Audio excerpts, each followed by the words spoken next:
Hey guys, welcome back to my channel Srilatha's delicious recipes. ఈ రోజు నేను చూపించబోయే రెసిపీ వచ్చేసి తిల్లీ కర్రీ అండి. ఈ కర్రీ బ్లడ్ తక్కువ ఉన్న వాళ్ళు ఎవరైనా తింటే బ్లడ్ బాగా పెరుగుతుందండి. చిన్నపిల్లలైనా పెద్దవాళ్ళైనా ఎవరైనా తినొచ్చండి. మెయిన్గా సర్జరీలు అయిన వాళ్ళు తింటే ఇంకా మంచిదండి, బ్లడ్ బాగా పడుతుంది. మరి ఇంకెందుకు ఆలస్యం, ప్రాసెస్ని చూసేద్దాం. స్టవ్ మీద కళాయి పెట్టుకుని 2 to 3 స్పూన్స్ ఆయిల్ వేసుకోవాలి. ఆయిల్ బాగా హీట్ అయినాక సన్నగా కట్ చేసి పెట్టుకున్న ఆనియన్స్ వేసి బాగా మగ్గించుకోవాలి.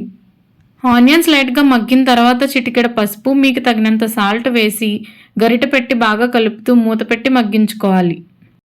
5 నిమిషాల తర్వాత మూత తీసి చూస్తే చూడండి, ఆనియన్స్ బాగా మగ్గిపోయాయి. ఇప్పుడు గరిటెతో మొత్తం అంతటిని బాగా కలుపుకొని కట్ చేసి పెట్టుకున్న తిల్లీ ముక్కల్ని వేసుకోవాలి. తిల్లీ ముక్కల్ని ఆనియన్స్లో బాగా కలిసేలా కలుపుకుని ఒక్క 10 నిమిషాలు మూత పెట్టి మగ్గించుకోవాలి.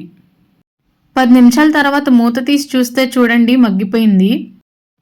ఇప్పుడు ఈ స్టేజ్లోనే 2 స్పూన్ల కారం వేసుకుని గరిటెతో బాగా కలుపుకుని ఒక గ్లాస్ వాటర్ వేసి 10 నిమిషాలు మూత పెట్టి మగ్గించుకోవాలి.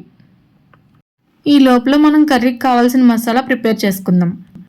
అనాస పువ్వు, దాల్చిన చెక్క, లవంగి మొగ్గ, ఇలాచి, వెల్లుల్లిపాయలు, గసగసాలు, అల్లం, జీలకర్ర, ధనియాలు వేసుకుని బాగా మెత్తని పేస్ట్లా చేసుకోవాలి.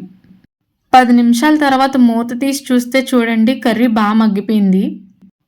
ఇప్పుడు ఈ స్టేజ్లోనే మనం ఇందాక చేసుకున్న మసాలా పేస్ట్ని 2 స్పూన్స్ వేసుకుని మసాలా మొత్తం కర్రీకి బాగా పట్టేలా గరిటెతో కలుపుకుని మగ్గించుకోవాలి.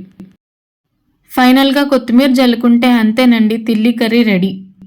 ఈ కర్రీని మాత్రం ఎవరైనా తినని వారు ఉంటే ఒక్కసారి ట్రై చేయండి, చాలా టేస్టీగా ఉంటుంది అండ్ హెల్త్కి కూడా చాలా మంచిది.